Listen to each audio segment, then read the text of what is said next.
tudo bem com vocês? Graça e paz, na parte do Senhor Jesus. Mais uma lição na Escola Sabatina e hoje é a última lição desse trimestre. Conosco aqui está o irmão Evilânio, irmão Mário, irmão Ricardo, irmão Alexandre. Deus seja louvado. E a lição 13, do pó às estrelas. Se você não é inscrito no nosso canal, se inscreva, compartilhe esse vídeo aí nos grupos do WhatsApp, nos seus contatos, no Facebook, todas as redes sociais. Comenta o que você está achando e clica no sininho para receber novas notificações, novos vídeos. Então, irmão, se você puder, vamos orar ao nosso Deus?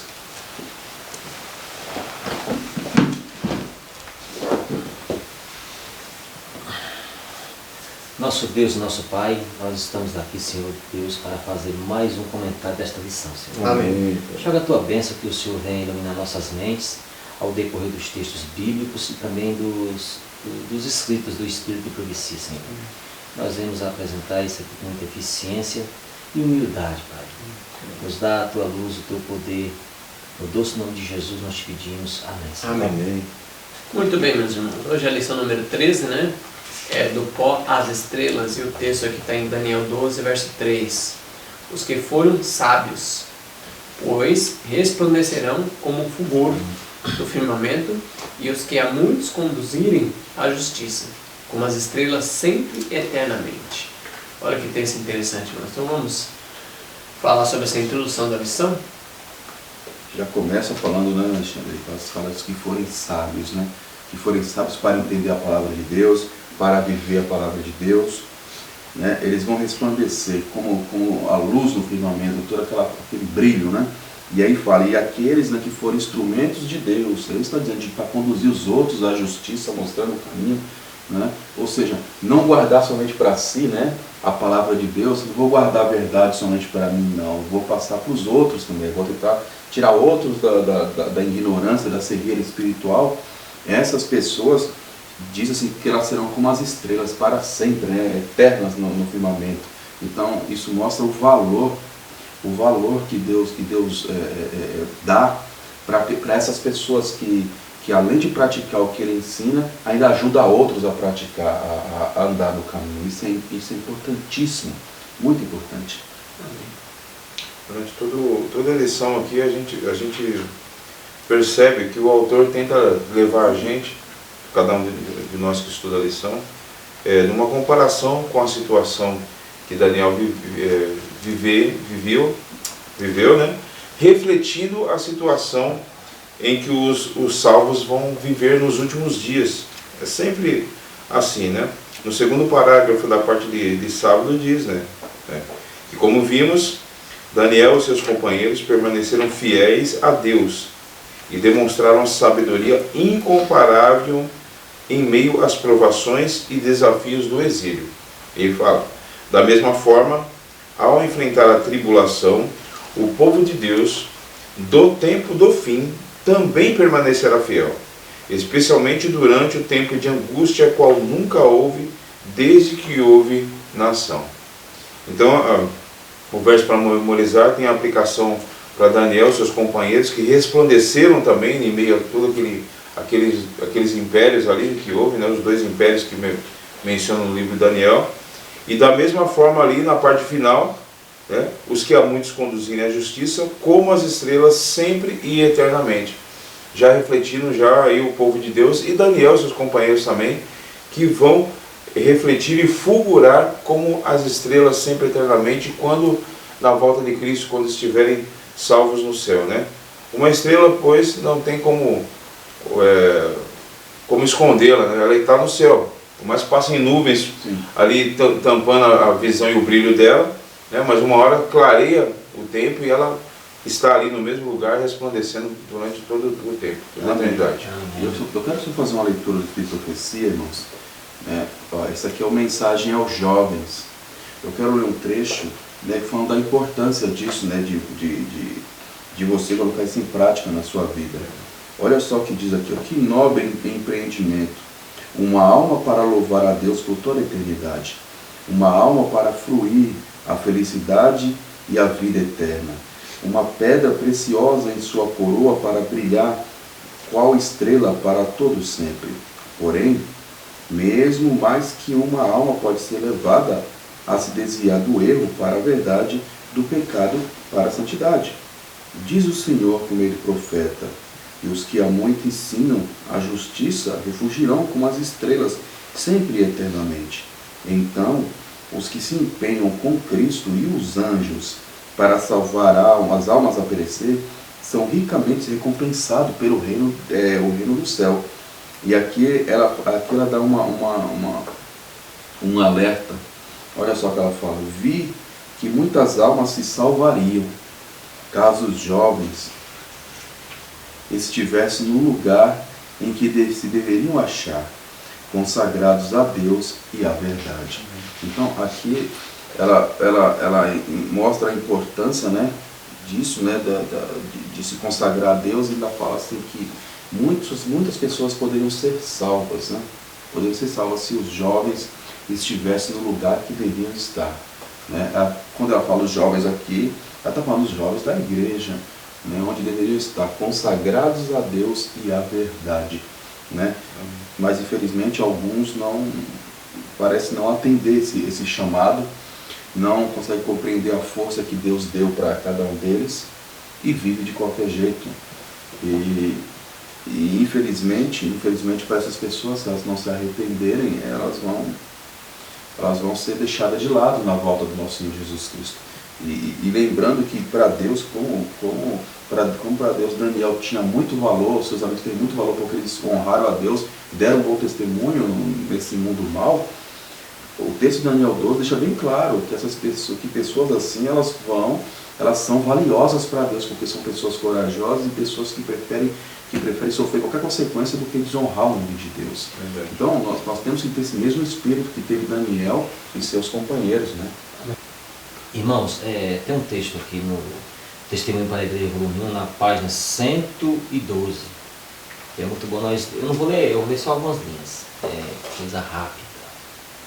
Diz assim: como nunca antes é necessário resistir ao pecado e aos poderes das trevas. O tempo exige atividade enérgica e determinada por parte daqueles que creem na verdade presente. Se o tempo parecer longo à espera da vinda de nosso libertador, se curvados pela aflição e alquebrados pelo trabalho exaustivo, nos sentimos impacientes aguardando a honrosa libertação, lembremos e que essa lembrança impeça toda murmuração, que fomos deixados na terra para enfrentar conflitos e tormentas, para aperfeiçoar o caráter cristão, para conhecermos melhor a Deus nosso Pai e a Cristo nosso irmão mais velho, e trabalhar pelo Mestre, ganhando muitas almas para Ele. Os sábios, pois, resplandecerão como o resplendor do firmamento, conforme o texto falou. Não vou ler mais, o próprio texto bíblico já está explanando isso. Então, esse tempo agora, nós precisamos de mais energia em termos espirituais para trabalhar para Cristo, não ficarmos murando. Às vezes a gente fica cansado por aparentemente uma longa demora, mas está tudo no cronograma divino. E na página 512, esse mesmo livro, aqui diz aqui que o Ricardo leu um texto, e aqui também tem esse texto, eu não vou, a parte que ele já comentou, então eu não vou repetir para nós ganharmos tempo. Alguém para louvar a Deus por toda a eternidade, alguém para fluir a felicidade e a vida eterna, uma pedra preciosa e uma coroa para brilhar, qual estrela para todo sempre. Praticamente é o mesmo sentido que o Ricardo deu lá, ele deu expansivamente. Foi mostrado que essa é a conduta que os jovens crentes devem adotar, mas não fazem. Está mais em harmonia com seus sentimentos, unirem-se aos pecadores no divertimento e no prazer. Os jovens têm uma vasta esfera de utilidade, mas não as veem. Se eles exercessem agora suas faculdades mentais em procurar meios de se aproximar dos pecadores prestes a perecer, a fim de lhes tornar conhecido o caminho da santidade, e mediante oração e súplica, vir a conquistar ao menos uma pessoa para Cristo. Então, nesses dias atuais, hoje a juventude está empenhada no trabalho missionário. Exatamente. Mais do que nunca. Porque o próprio texto de Daniel vai dizer que nesses últimos dias muitos dos sábios vão resplandecer e os ímpios não entenderão. Os sábios aqui que estão falando aqui, as pessoas que se consagram a Deus e vai trabalhar adiante para atrair as pessoas para a verdade. E os ímpios, no caso aqui, as pessoas que não se interessam em compreender a Deus através de suas profecias, né? Então, nesses últimos dias, todos nós, especialmente a juventude da igreja, tem que procurar a estudar mais, especialmente o livro de Daniel e Apocalipse. Verdade. Para compreender e, ao mesmo tempo, transmitir essa compreensão às outras pessoas, para se precaver contra as trevas desses últimos dias que está para chegar. Então, no domingo agora, Miguel, nosso príncipe.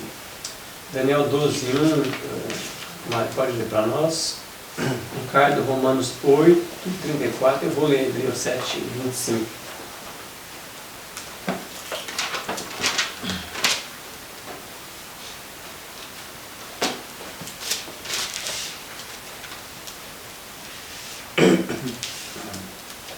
Daniel 12:1. Nesse tempo se levantará Miguel, o grande príncipe que protege os filhos do teu povo. E haverá um tempo de angústia qual nunca houve, desde que houve nação até aquele tempo. Mas nesse tempo livrar-se-á o teu povo, todo aquele que se achar escrito no livro. Romanos capítulo 8, verso 34 diz assim: quem os condenará? É Cristo quem morreu, ou antes quem ressuscitou, o qual está à direita de Deus e também intercede por nós. Hebreus 7:25, portanto, pode também salvar perfeitamente os que por ele se chegam a Deus. Portanto, ele sempre para interceder por eles. Então vamos comentar sobre Miguel, nosso príncipe. Sim. Aqui na parte complementar da lição, tem uma observação muito importante aqui, né? A distinção de Miguel ela é muito mais enfatizada bastante no Antigo Testamento, podemos ver ali, que é uma figura destacada, né, no céu, né? E no Novo Testamento também é mais expressivo ainda. A distinção é ainda mais enfatizada no Novo Testamento. O Novo Testamento, lá em Apocalipse 12, de 7 a 9, ele diz que Miguel liderou o exército celestial que expulsou o dragão, né? Que o texto a seguir descreve claramente que o dragão é Satanás, expulsou o dragão e seus anjos do céu. Miguel é também chamado de arcanjo. Ele disputou com o diabo o corpo de Moisés, lá em Judas 9. E de maneira surpreendente, a voz do arcanjo realizará a ressurreição dos santos na vinda de Jesus. Está lá em 1 Tessalonicenses 4,16. Então, em 1 Tessalonicenses 4,16 diz que a voz do arcanjo é que serão ressuscitados os salvos. Então não é de admirar que Cristo tenha associado a ressurreição com a voz do Filho do Homem. Então numa passagem diz que o arcanjo falará e os salvos ressuscitarão. E o próprio Jesus diz que a voz do Filho de Deus, né, os mortos vão ser ressuscitados. Como ele diz lá em João 5, 28 e 29. Então, fazendo essa comparação com uma passagem com a outra, é claro que Miguel é Jesus. Porque numa passagem ele diz que a voz dele vão ressuscitar os mortos. Em outra passagem diz que a voz do arcanjo, os mortos vão ressuscitar. Então, o arcanjo Miguel é Jesus, comparando essas passagens aí. Não deixa dúvidas para nós, né? Amém. Interessante que aqui no final desse mesmo texto aqui, né, nessa parte de domingo, falando do nosso Senhor Jesus Cristo, tem uma pergunta aqui embaixo que me chamou muita atenção. Olha só, pensem o que significa saber que Miguel, né, se levanta em nosso favor, o Senhor Jesus Cristo, mesmo agora. E que esperança isso deveria nos dar como pecadores? Né? Aqui tem uma pergunta. E aí eu vou falar uma coisa para vocês, irmãos. Como pecadores, nós não temos esperança nenhuma do fato de Jesus se levantar. Agora, como pecadores arrependidos, nós temos esperança. Sim. Simplesmente como pecadores, vamos ser igual aos outros na volta do Senhor Jesus Cristo. Se nós como pecadores vamos clamar as pedras que caem sobre nós, nós queremos ver a face daquele que é poderoso, mas se somos pecadores arrependidos, que clamou a Deus a mudança de caráter, que clamou a Deus a libertação de tudo quanto é mal, e deixamos o Espírito de Deus trabalhar na nossa vida, aí sim nós temos a esperança de que Ele vai nos resgatar tirando esse mundo mal. Então nós temos que ter isso em mente, né? Não é pelo fato de, eu sou pecador, Jesus morreu pelo pecador. Não, eu acho que morreu pelo pecador. Mas Ele morreu pelo pecador para que o pecador se arrependa e deixe de ser pecador. É isso que nós temos que ter em mente. Esse adjetivo aí tem que estar sempre ligado ao pecador. Né? Sim. Pecador sim, mas pecador arrependido. Né? Se a gente desligar uma palavra da outra, corre o risco da gente achar que vamos continuar pecando até a volta de Cristo e lá estamos salvos. E a decepção vai ser tremenda quando chegar na volta de Cristo. Sim. Então temos que ser pecadores arrependidos, como o Ricardo bem frisou mesmo. Então, irmãos, conforme o texto de Daniel 12, verso 1 aí, esse levantar de Miguel aí. A gente sabe que esse levantar de Miguel aí é o tempo do fechamento da porta da graça, uma conexão. Como o Mário já falou, Miguel, a gente sabe, embora a gente respeite as outras interpretações, mas respeite, mas não concordamos. Miguel é Jesus. Então esse levantar aí de Miguel é o fechamento da porta da graça. Vai retirar as vestimentas de sumo sacerdote e pôr as vestimentas de juiz. Exatamente. E aí vai começar aquilo que nós chamamos o tempo final, as 7 últimas pragas. Então o levantar de Miguel está em conexão com as 7 últimas pragas, o fechamento da porta da graça e também o livramento do povo de Deus. Aqui vai acontecer o inverso. Aí o livramento do povo de Deus e a condenação dos ímpios. Verdade. É o inverso aqui a situação. Né? Sim.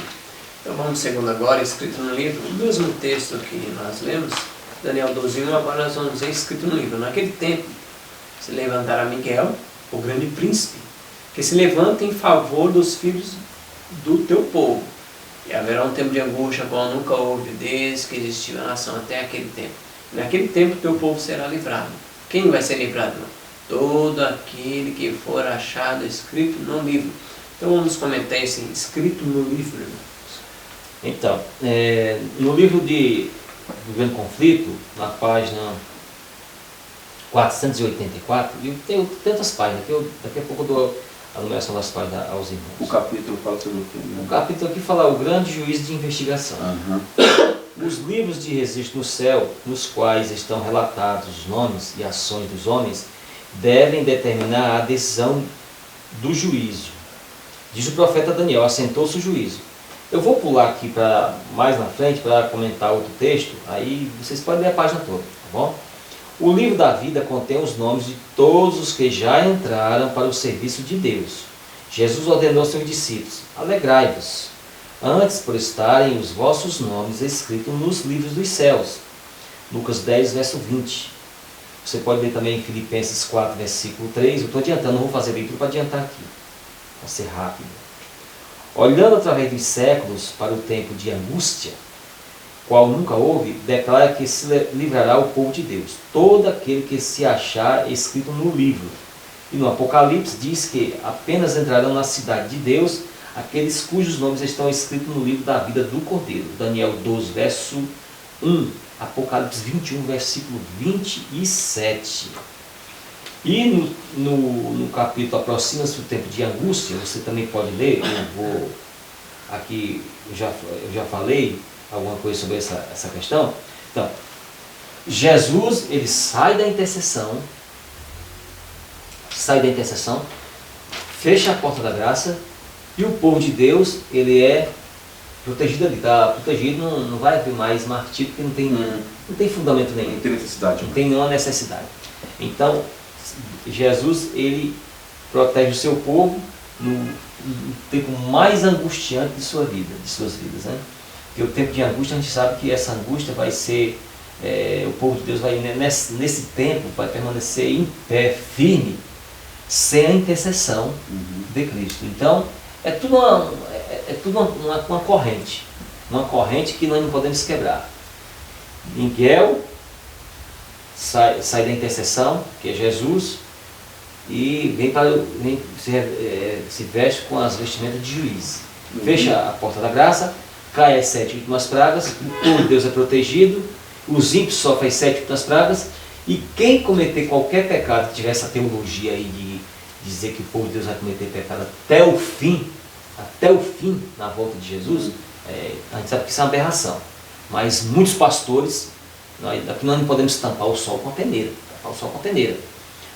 Muitos pastores, não são todos, mas muitos pastores defendem essa teologia, que nós vamos pecar, tanto faz fechar a porta da graça como não vamos pecar até o fim.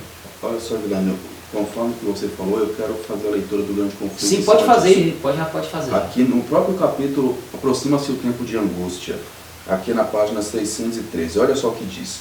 Cessa então Jesus de interceder no santuário celestial, levanta as mãos e com grande voz diz, está feito. E toda a hoste angélica depõe suas coroas ao fazer ele, esse solene aviso. Quem é injusto, faça a injustiça ainda, porque não adianta. Quem está sujo, pode se sujar mais ainda. Quem é justo, faça a justiça ainda. E quem é santo, seja santificado ainda.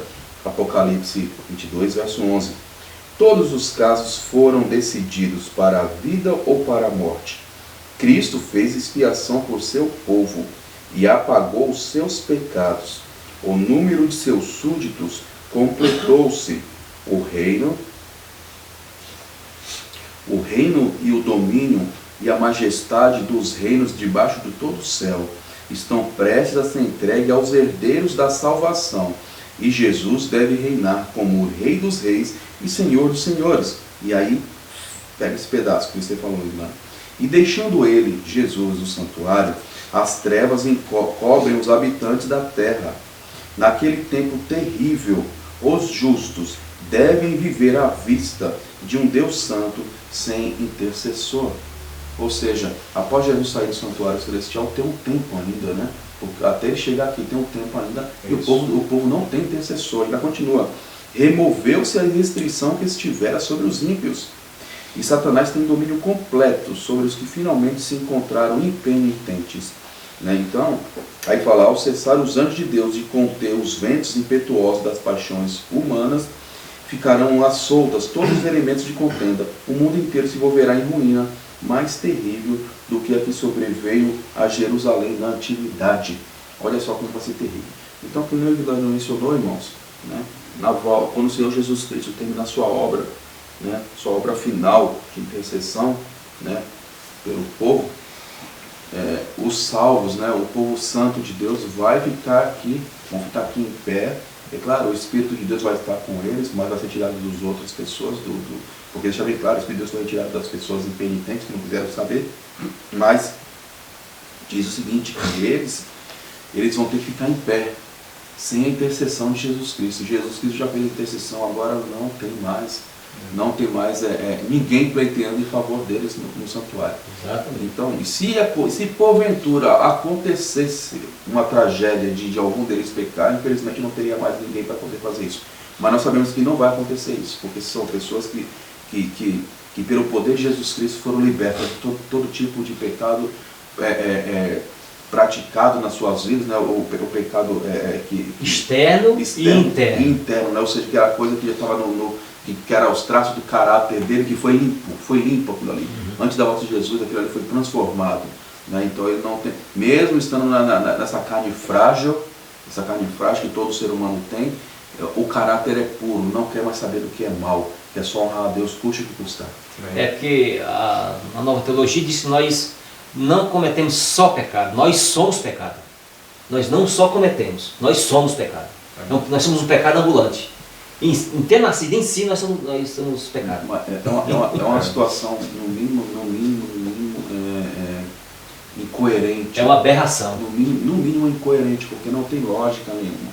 Se nós nascemos com pecado, né, eu já fiz uma pergunta para uma pessoa. Se uma pessoa nasce com pecado, então eu gostaria de saber qual é o pecado de um bebê. Isso. Qual é o pecado de um bebê? Nós somos pecadores. Na Nova Teologia define nós somos. E aí, na minha opinião, a parte pior é porque fala que Deus é que forma o ser humano. Então quer dizer que Deus cria o pecado, que Deus faz. É Deus que fica fazendo joguinho conosco? A lógica da razão só permite pensar assim. Se nós somos pecado, então Deus criou o pecado. Né? Deus criou o pecado. Deus está fazendo brincadeira conosco. Isso é uma aberração. A teologia é uma aberração. Irmãos, completando aqui o pensamento, o grande conflito diz assim ainda, está feito, e toda a hoste angélica depõe suas coroas ao fazer esse solene aviso. Quem é justo, faça injustiça ainda, e quem está sujo, suje-se ainda. E quem é justo, faça justiça ainda. Então, todos os casos, o Apocalipse 22, verso 11 está falando isso. Todos os casos foram decididos para a vida ou para a morte. Sim. Cristo fez sua expiação por seu povo e apagou seus pecados, e o mundo está completo. Então, aqui, irmãos, eu falo com toda a convicção. Nessa época aqui, lógico que nenhuma pessoa deve esperar pelo fechamento da porta da graça. Exatamente. Porque você está vivo hoje, pode morrer, daqui a pouco, eu não sei. Então tem que ser tudo antes. Não vai esperar, eu vou esperar pelo fechamento. Não, isso é incoerente. Não é assim. Nós temos que vigiar constantemente, porque Cristo, Ele quer que nós vigiemos. Vigiemos, que a coisa é muito séria, tá bom?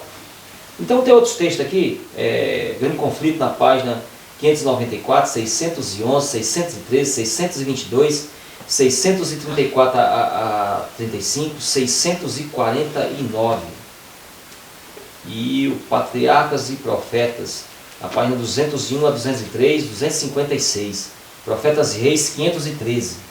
E Mensagens Escolhidas, volume 2, na página 13, 55, 142 e 259. Todos esses textos aí dá para a gente ter uma visão ampla dessa questão do conflito aí. Uhum. Bom, outra coisa que eu queria enfatizar aqui, irmãos, é uma pergunta aqui embaixo, a última, aqui embaixo, é de rodapé. Olha o que diz, ó. Porque somente a justiça de Cristo, creditada a nós, é a nossa única esperança de sermos achados inscritos no livro. Comente, né? Aí talvez a gente comentar com a classe. Olha, de novo. Porque somente a justiça de Cristo, creditada a nós, é a nossa única esperança de sermos achados inscritos no livro. Essa pergunta, ela não está errada, mas está incompleta. Essa pergunta está incompleta.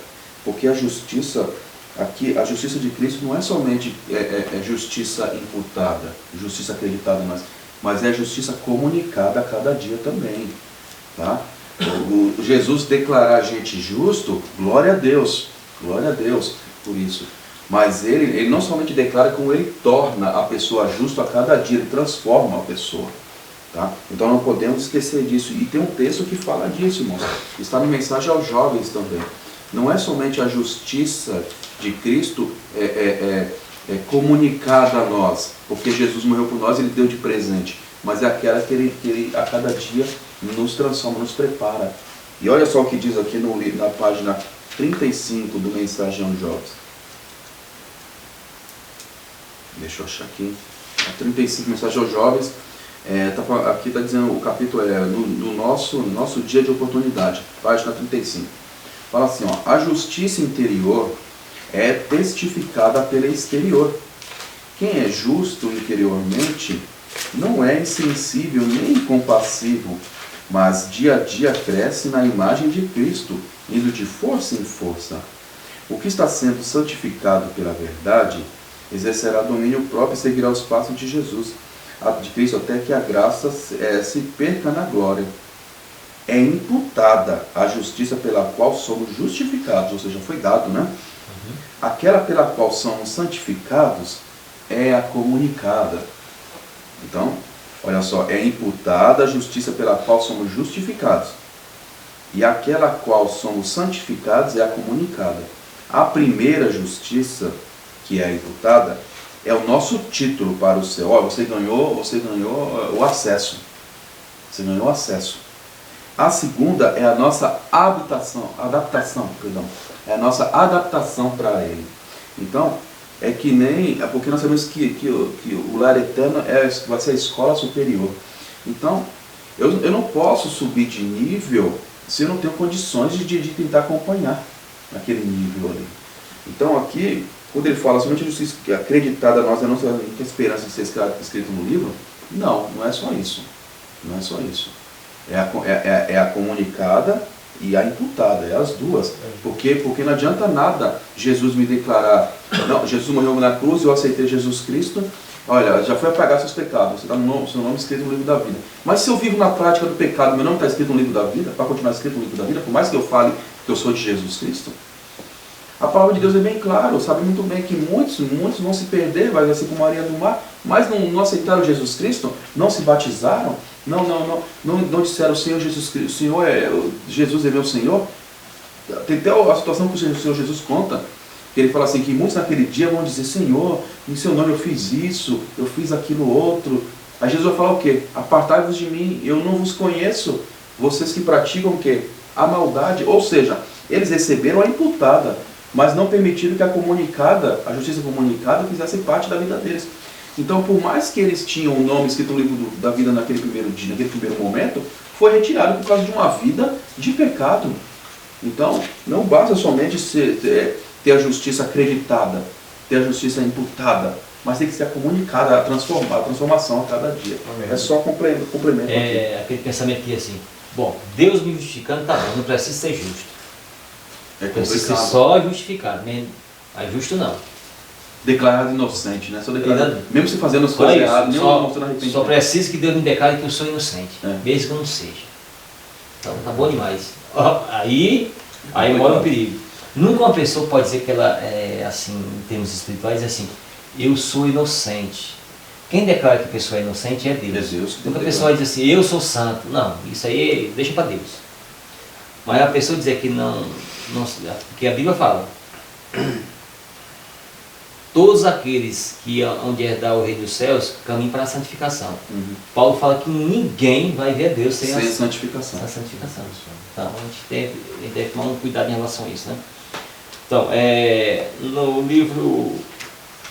no livro aqui das Mensagens Escolhidas, volume 2, terríveis testes e provas aguardam o povo de Deus. O espírito de guerra está agitando as nações de um lado para o outro, da extremo da terra. Mas em meio do tempo de angústia que está para vir, um tempo de angústia tal nunca houve, desde que houve nação, o escolhido povo de Deus permanecerá firme. Satanás e seus anjos não os podem destruir, pois anjos excelentes em poder os protegerão. Amém. Olha a promessa. Por Deus vai permanecer firme. Aqui está escrito isso aqui, né? Então, nós podemos ficar cientes disso. Aqui tem outras instruções sobre os sindicatos e confederações do mundo. São uma armadilha, está falando aqui, né?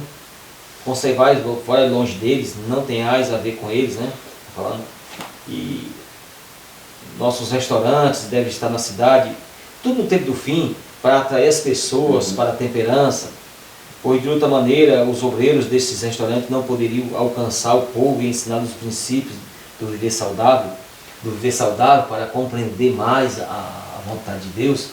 Então, tem tudo uma conexão, essa questão da temperança, da santificação, do conhecimento, do entendimento, no tempo do fim, irmãos, para que a gente possa compreender mais a verdade de Deus e se proteger contra as armadilhas do diabo.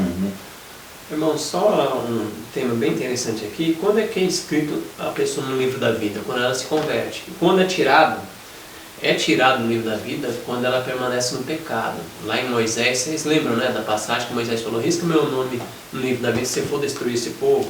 E Deus respondeu, somente aquele que pecar contra mim. Isso é muito importante compreender, porque alguns irmãos acham que está escrito no livro da vida e está escrito no livro da igreja. Muitas pessoas estão com o livro no nome da igreja, mas está arriscado no céu. Sim. Então devemos entender isso aí também. Terça-feira, a ressurreição. Daniel 12, verso 2 e 3, ó, diz assim, ó, e muitos que dormem no pó da terra despertarão, uns para a vida eterna e outros para a vergonha e desprezo eterno. E os que foram sábios resplandecerão como fulgor do firmamento, e os que a muitos se converterem para a justiça, como estrelas, serão sempre eternamente. Então vamos comentar essa terça-feira, ressurreição, baseado também em Romanos 8, verso 18. Leia aí para nós, Ricardo. Romanos 8, verso 18 e Mário, Hebreus 2, versos 14 e 15. Vamos ler esses dois textos aí para dar mais uma ênfase na ressurreição.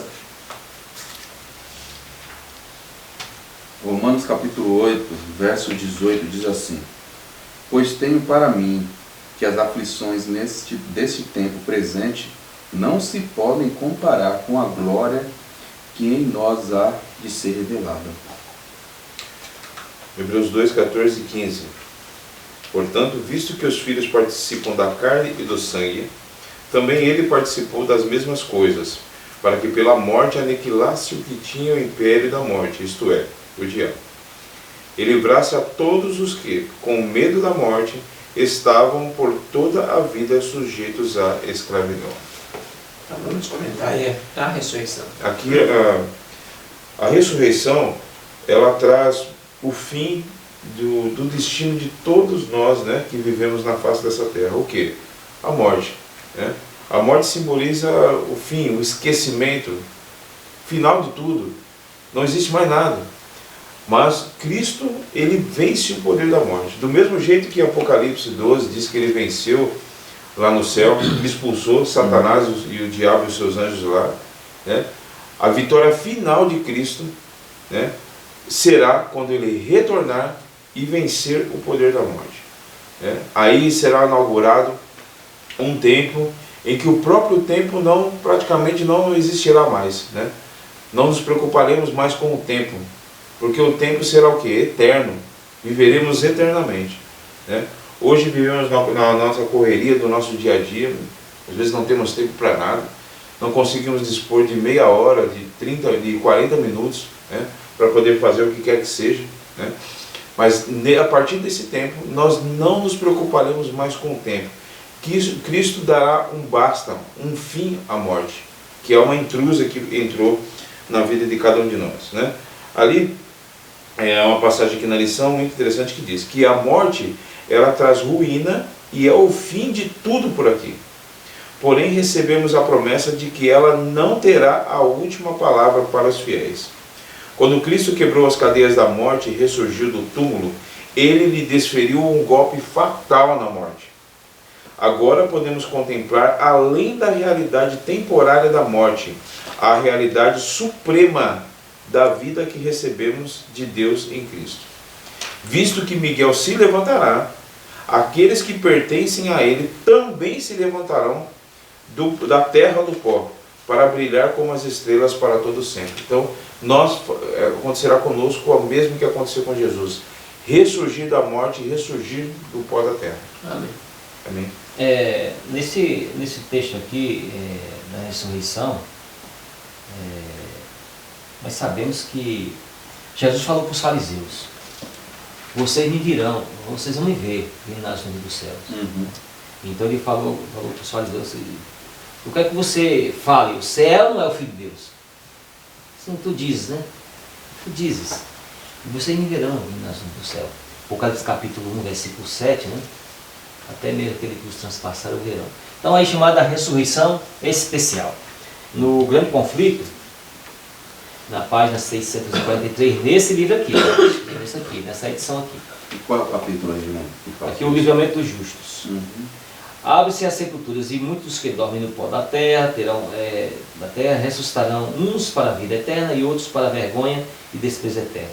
Daniel 12, verso 2. Todos os que morreram na fé da mensagem do terceiro anjo saem do túmulo glorificados, para ouvirem o concerto de paz estabelecido por Deus com os que guardaram a sua lei, os mesmos que o transpassaram.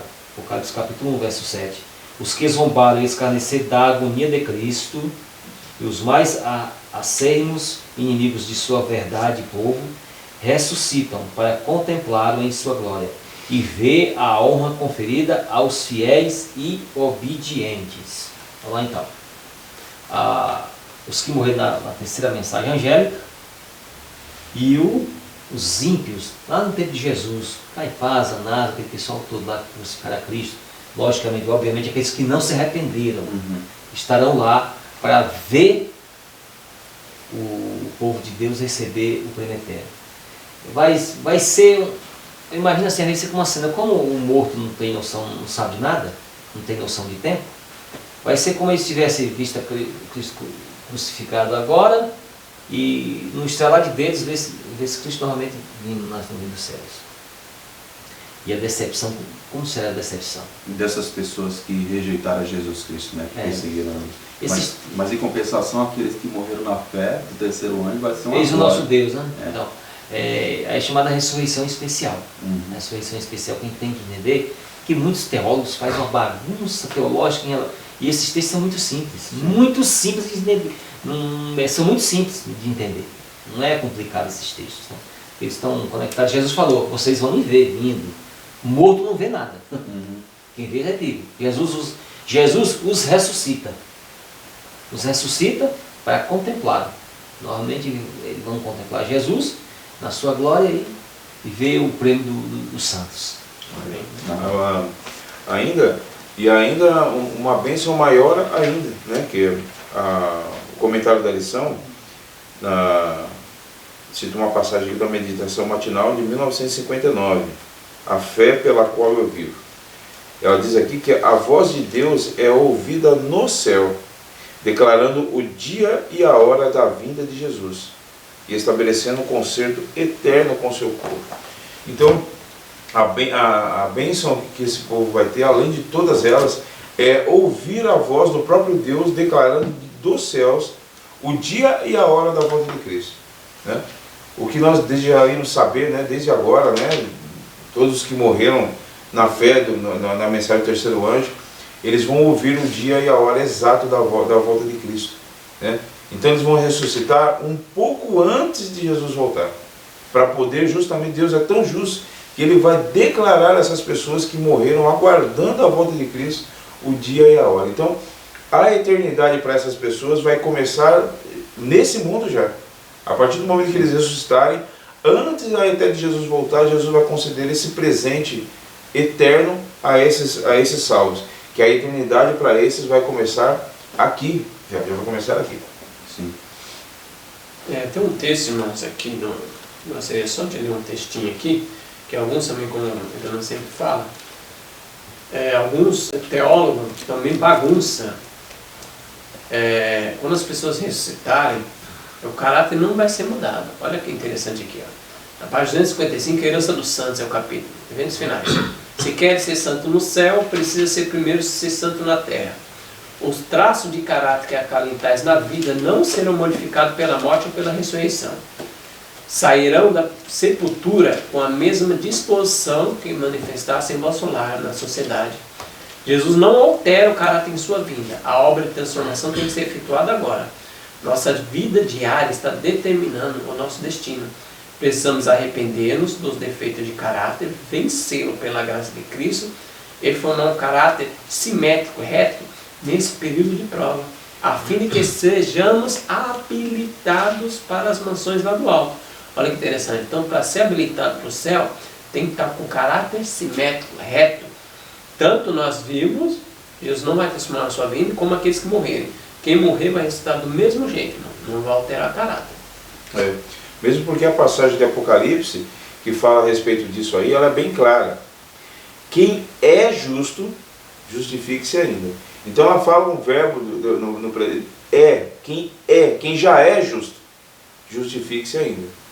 Quem é santo, santifique-se ainda. Ela não fala assim, quem será justo, justifique-se ainda. Quem será santo, santifique-se ainda. Ela fala quem é, então já indica um tempo de que a pessoa já tem que ser justa. Ela já tem que ser santa quando Jesus sair do santuário dizendo que está feito. E foi ele mesmo que falou. Ele mesmo que disse. E quem foi que declarou a pessoa justa? O próprio Jesus. Quem é santo, você é santo. pode continuar. Não quem será santo, mas quem já é santo. Não é aquele que está, eu estou caminhando para a santidade. Não é caminhando, não. Quem é santo, continue, faça mais ainda. Quem já atingiu o ideal que eu gostei, continue evoluindo mais ainda, avance mais. É isso que está dizendo. Quem já alcançou o objetivo, né? Porque Deus sabe, é só Deus que sabe até onde o ser humano vai alcançar. Porque nós sabemos que cada um vai aprender cada dia mais e mais lá no lar eterno. Deus sabe qual é o estágio máximo que a pessoa vai alcançar, o ser humano não. Então aí ele fala, quem já é santo, como você falou, quem é santo pode continuar. Pode continuar mais ainda, porque agora que acabou mesmo. Né? Então é isso que nós temos que entender. Exatamente. Quarta-feira o livro selado. Lê para nós, Ricardo, aí. João 14, 29. João 14, 29, eu vou ler Daniel 12, verso 4. Daniel 12, verso 4. Tu, porém, Daniel, cerra essas palavras e sela o livro até o fim dos tempos. Muitos correrão de uma parte para outra e o conhecimento se multiplicará. E aqui no Evangelho de João, capítulo 14, verso 29, diz assim: Diz-vos agora, né? Diz-vos agora, antes que aconteça, para que quando acontecer, vós creais. Ou seja, está dizendo, estou te avisando agora, para que quando acontecer, você já sabe que foi avisado. Então a pergunta aqui ela é muito propícia, né? Por que o livro de Daniel deveria ser selado até o tempo do fim? Porque somente no tempo do fim é que ele teria condições de ser compreendido, né? Porque no tempo do fim é que se ligariam os fatos ali com relação à purificação, à santificação do santuário, em que a profecia de tempo de das 2.300 tardes e manhãs, o período de 490 dias ali, das 70 semanas de Daniel, ele poderia ser compreendido. Por quê? Já seria um tempo que já teria passado e que poderia ser comparado com o que ocorreu na história para poder somar o tempo restante ali e atestar que Jesus iria voltar em 1844 e ali quando começaria o tempo do fim. Ele não teria como ser compreendido antes. E é uma advertência também para o povo que vive também nos últimos dias. Porque eles teriam uma mensagem incisiva para poder pregar ao mundo, né? Então ela deveria ser compreendida no tempo do fim para que pudesse ser passado à humanidade para que se preparasse para o retorno de Cristo. O tempo do fim começou em 1798, isso, né? Que é aquela profecia de um tempo, dois tempos, metade do tempo, 1260 anos. Não poderia compreender antes porque que na Idade Média ninguém tinha Bíblia. Como é que o povo ia compreender? Exatamente. Quando acabou aquela de 1260 anos de perseguição, a Bíblia começou a dar ao povo, o povo começou a ter na sua mão, aí começaram a estudar, antes não tinha como. Exatamente. O povo leigo não tinha Bíblia na mão, como é que eles iam compreender principalmente 2.300 tardes de manhã? Exatamente. Nesse tempo aí, após 1798, foram fundadas as sociedades bíblicas, né? E aí a Bíblia, né? A palavra de Deus começou então a ser traduzida para muitas e muitas línguas e espalhada de uma forma muito grandiosa através do mundo, e aí que pode ser compreendido. Depois né? a Revolução Francesa, exatamente, que o ateísmo se implantou, depois eles viram, não dá certo não. Olha como a sociedade está terrível, a França. Vamos voltar. E aí, é engraçado que a sociedade bíblica primeira foi na casa de Voltaire, que era um grande perseguidor da Bíblia, ateu, terrível. E foi feito na casa dele uma sociedade bíblica. Que coisa, né? Exatamente. A questão a parte que o anjo disse, ordena, sela o livro, sela. Ele não está falando de selar todo o livro de Daniel. Ele está selando a parte profética, o qual cabe na frente, na parte que ia, historicamente falando, ia ser na frente dos cumprimentos, ia ter os cumprimentos na frente. E isso precisa de um tempo para ter o cumprimento. E o João 14, verso 29, fala que quando eu digo a vocês, para que quando acontecer, vocês creais. É o princípio profético.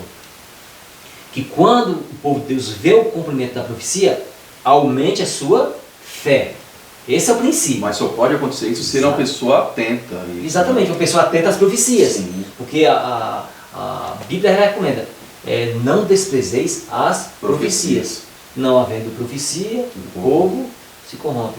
Não havendo interesse na profecia, o povo vai se corromper. Sim. Então, precisa de um tempo. Então o anjo diz, sela aqui, essa parte aqui, que é para o tempo, um determinado tempo. Uhum. Que não é para você agora, fica tranquilo, segue em paz, que é para outro povo que vai vir na frente. É Né? verdade. O interessante é que Deus nunca deixa o seu povo e a humanidade, assim, no dito popular, a ver navios, né?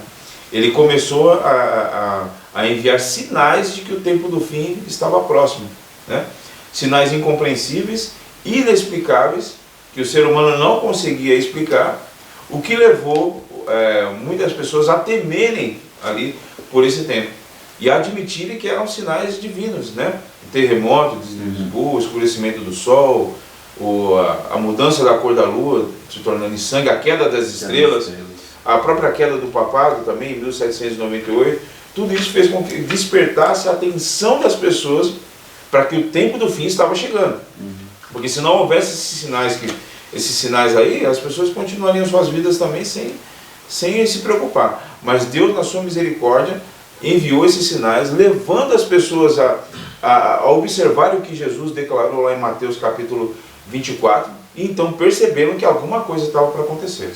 Né? E a Bíblia traduzida em tantos idiomas, né, pelas sociedades bíblicas, né, levou então as pessoas a pesquisarem a Bíblia, né, se estavam no tempo do fim realmente ou não. Então Deus é muito misericordioso. Né? Tem um outro detalhe, que o texto de Daniel fala que a ciência se multiplicará nos dois campos. Isso é histórico. Nos dois campos, tanto na área espiritual, as profecias, no entendimento das profecias, como também na parte secularizada. Se a gente observar os grandes eventos, o invento humano, a criatividade humana, vai partir de 1844. Volta de 1798, quando o papado ele tem a queda do papado. Porque tudo nessa terra, a ciência, estava presa, até o sistema papal estava preso nisso. Se o sistema papal dissesse, não, isso não é assim, está decidido para eles. Está decidido. Tanto no campo espiritual, como também na ciência, no campo secularizado também. Isso. Matéria de ciência também no conhecimento secularizado. Então, naquele tempo, quando o papado teve a queda do papado, ele começou, a mente dos homens resplandeceu um campo de luz de uma maneira extraordinária. Quase 6.000 anos, vivendo como se, da criação, quase 6.000 anos. Só foi o papado cair, a explosão. Aí o povo avançou, né? Os próprios cientistas mesmo, os arqueólogos, eles dizem que se pegasse um homem, se fosse possível, pegar um homem lá da época de 1700 e colocassem ele junto com o homem da época de Cristo, dos primeiros séculos, eles iriam saber mais ou menos as mesmas coisas, não iriam mudar muita coisa no conhecimento deles. Mas a partir de 1798 para frente, houve uma explosão de conhecimento na área bíblica e na área científica também. Tanto hoje, com poucos anos de idade que a gente pode ter, a gente já se surpreende com o avanço tecnológico, né? Então, do jeito que é. Coisas de quando a gente era criança ou jovem já não existem mais, já evoluíram em poucos anos, né? E o conhecimento bíblico também, né? A respeito das profecias de Daniel, se multiplicaram. Então nós vemos que nós não conseguimos compreender nada da Bíblia se não for através do Espírito Santo. Se Deus não abrir, não descerrar o livro e nos mostrar, falar, agora é para entender. Interessante aqui no livro Os Eventos Finais, logo aqui no início dele, na página 14, que fala da última crise da Terra, olha só o subtítulo: Estudar especialmente os livros de Daniel e do Apocalipse.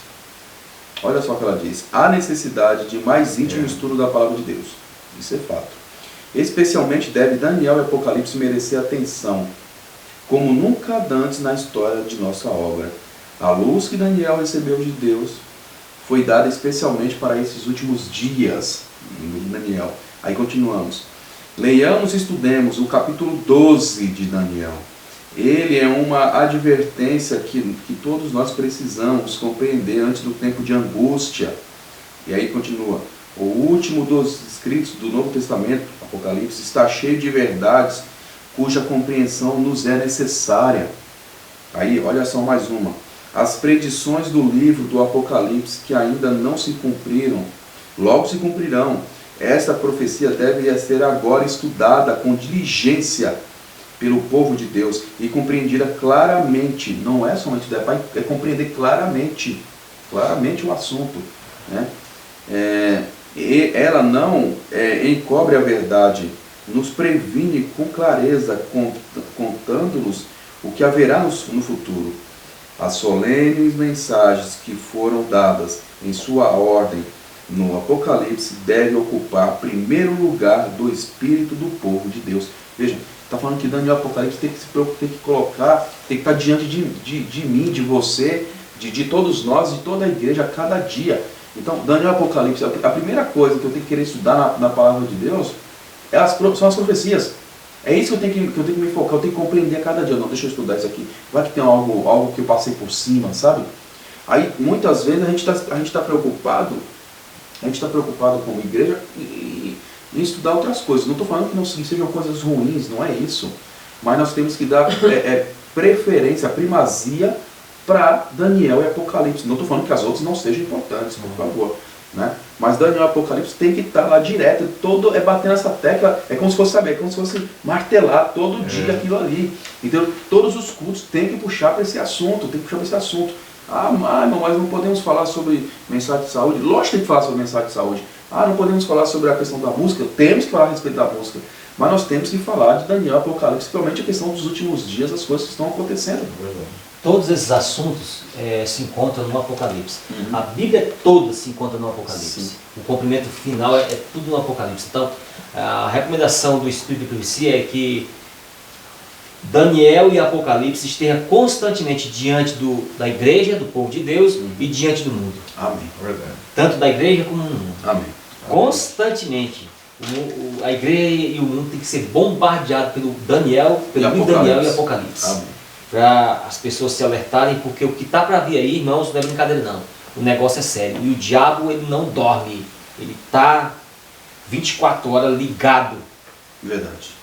Para nos destruir e usar de influência com os homens e tudo mais. Então o apóstolo Paulo advertiu a igreja a não esperar a vinda de Cristo em seu tempo, porque não será assim, diz ele, sem que antes venha a apostasia e se manifeste o homem do pecado. Aí vai falar os textos de 2 Tessalonicenses, capítulo 2, verso 3. Aqui está comentando também o Daniel 12, verso 4. Né? Não podemos esperar pelo advento, Paulo fala. Não poderemos esperar pelo esse advento de nosso Senhor, senão depois da grande apostasia e do longo período do domínio do homem do pecado. O longo domínio. Que domínio é esse? Este homem do pecado, que também é denominado Ministério da Injustiça, filho da perdição e o iníquo, representa o papado. Aqui os teólogos que dizem que não pode afirmar, que as conexões da besta e tal, e não pode afirmar que é o papado. O grande conflito fala claramente isso, na página 356. Que conforme foi anunciado pelos profetas, deveria manter sua supremacia durante 1260 anos, pelos profetas. Olha aí, teólogos, vocês pastores aí, teólogos, vai vendo aí. Este período este período terminou em 1798. A vinda de Cristo não poderia ocorrer antes daquele tempo. Paulo, com a sua advertência, abrange toda a dispensação cristã até ao ano de 1798. É época dessa data que a mensagem da segunda vinda de Cristo deve ser proclamada. Não foi assim depois que começou o desenvolvimento da mensagem da vinda de Cristo? Então, aqui fala. O desenvolvimento da ciência, a compreensão das profecias do Daniel Apocalipse, o desenvolvimento no campo científico e a mensagem da segunda volta de Jesus. Foi depois desse tempo. Verdade. Tudo encaixando perfeitamente na profecia e a história, confirmando. Então, quinta-feira é o tempo de espera, baseado em Daniel 12, versos 5 a 13. Como o livro foi concluído, irmãos? Como que esse livro foi concluído?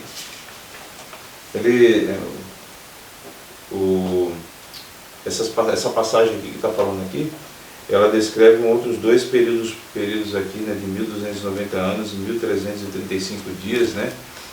E às vezes ali parece um mistério para muitos ali, mas ela é bem simples, né? A própria lição aqui está esclarecendo a gente aqui no terceiro parágrafo.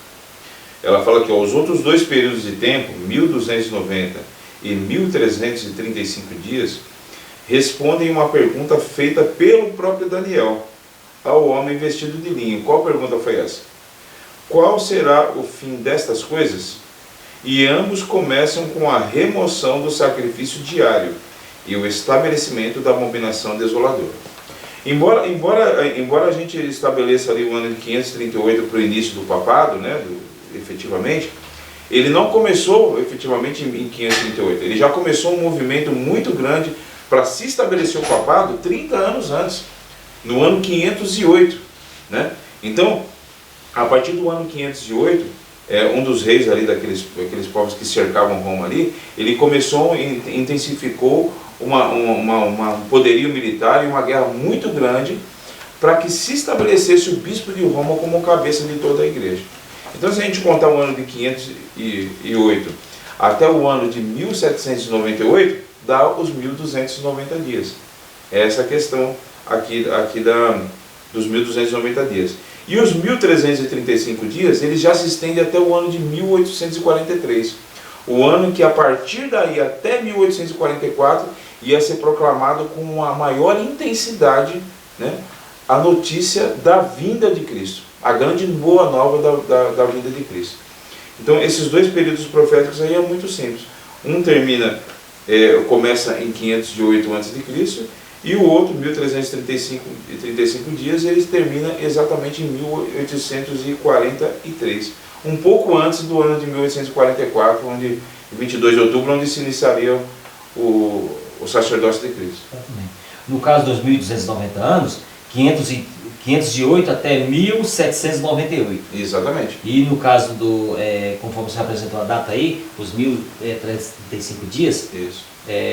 Culminando com a mensagem de Guilherme Miller. Exatamente. Na época, né? Então aí a gente vê essas datas aí da profecia bíblica se cumprindo ao pé da letra. Ao pé da letra, né? E o tempo de espera, né? Fala que Daniel, aqui, o povo de Deus, ele tem essa esperança, porque o capitão da verdade, o Espírito Santo, estará na frente da batalha desse povo. Então, quando o texto da Bíblia fala que, tanto da Bíblia como o Espírito, você fala que o Espírito Santo sairá da terra quer dizer, essa expressão terra, quer dizer povo. Que povo? Povo ímpio. Aquela restrição, né? Mas estará com o povo de Deus. Amém. Estará com o povo de Deus selado, então estará na frente da batalha. Né? Amém. O texto aqui para nós, sexta-feira, irmão, para nós fecharmos a lição, diz assim, ó: as profecias apresentam sucessão de acontecimentos que nos levam ao início do juízo. Isso se observa especialmente no livro de Daniel.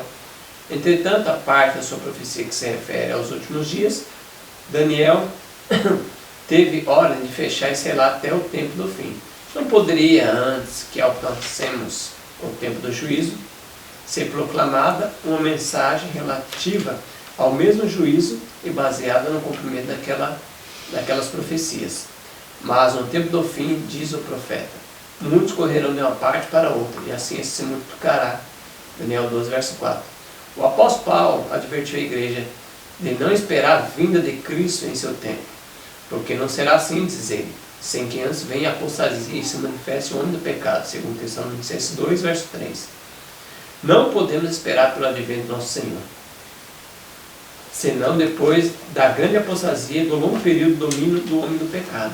Esse homem do pecado, que também é denominado Ministério da Injustiça, filho da perdição, o iníquo, representa o papado, que conforme foi anunciado pelos profetas, deveriam manter uma supremacia durante 1260 anos. Esse período terminou em 1798. A vinda de Cristo não poderia ocorrer antes daquele tempo. Paulo, com sua advertência, abrange toda a dispensação cristã, até o ano de 1798. Depois dessa data, que a mensagem de segunda vinda de Cristo deve ser proclamada. Grande conflito, página 356. Olha, que coisa, né? Amém. O livro de Daniel termina de uma forma maravilhosa e tremenda, né? Eu imagino como foi para Daniel ouvir isso do próprio Jesus, né? No último versículo do livro de Daniel, ele diz que tu, porém, falando para Daniel, né? Tu, porém, vai-te até que chegue o fim. Tu repousarás, e então, no fim dos dias, levantarás para receber a tua herança. Então, Daniel recebeu a sua confirmação ali, né, de que ele estaria salvo, que ele se levantaria no tempo do fim, né? E então, aí quem sabe, poderia compreender tudo aquilo que foi revelado para ele, né? Ele vai ter muito tempo para poder compreender, né? E o melhor de tudo aqui é que estará salvo com o Senhor Jesus, com Cristo, no céu durante toda a eternidade, e esperamos que com cada um de nós também juntos. Amém. Também, Amém. Amém. Amém. Que Deus seja louvado, irmão. Agradecemos a sua presença de todas essas 13 lições conosco. Esperamos que no próximo lição, né, na semana que vem, você esteja conosco aqui na primeira lição da Escola Sabatina, que vai ser intitulada A Interpretação, Como Interpretar as Escrituras. Então que você possa estar entre nós, tá bom? Que Deus seja louvado. Se você gostou desse vídeo, compartilhe com outros irmãos. Clica no sininho para receber novas notificações. E se inscreva no nosso canal se você não é inscrito, tá bom? Que Deus seja louvado. Vamos orar ao nosso Deus?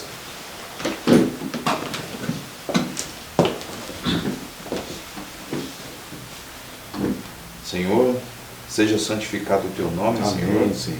Te agradecemos, Pai, te louvamos, engrandecemos o teu santo nome, pela maravilhosa lição que o Senhor nos deu durante esse trimestre, Senhor Deus. Amém. Estudarmos, descerrou o livro de Daniel perante nós, e o Senhor nos ajudou também, Senhor Deus, a explanar a lição aqui para nossos ouvintes que nos ouvem e nos acompanham, Pai. Que essas lições possam ficar impressas no coração de cada um que ouviu essas lições, cada um que pegou sua Bíblia, descerrou o livro de Daniel, que pesquisou passagem por passagem, que essa explanação possa ter sido uma bênção na vida de cada um. Amém. E que essa mensagem não fique somente conosco, mas que possa ser transmitida através dos nossos ouvintes também a outras e cada vez a mais e mais pessoas. Te pedimos e te agradecemos em nome do Senhor Jesus. Amém. Amém, Senhor. Amém.